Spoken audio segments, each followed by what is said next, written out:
தினமும் ஒரு வெளிச்சம்.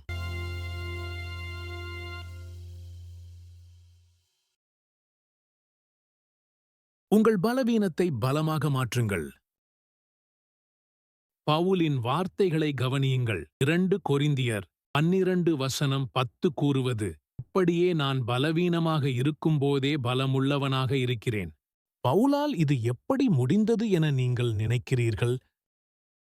பிலிப்பேயர் 4:13 என்னை பெலப்படுத்துகிற கிறிஸ்துவினாலே எல்லாவற்றையும் செய்ய எனக்கு பெலன் உண்டு.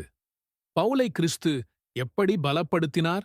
அப்போஸ்தலர் 18:9-10 நீ பயப்படாமல் பேசு, மௌனமாயிராதே, நான் உன்னுடனே கூட இருக்கிறேன். இதே போலவே கிறிஸ்து புதிய ஏற்பாட்டில் கிறிஸ்தவராயிருக்கிற நம்மை பலப்படுத்துகிறார். அவர் நம்முடன் இருக்கிறார். எபிரெயர் 13:5 நான் உன்னை விட்டு விலகுவதுமில்லை, உன்னை கைவிடுவதுமில்லை என்று அவர் சொல்லியிருக்கிறாரே. நம்பிக்கைதான் நம்முடைய பலமே. நன்றி.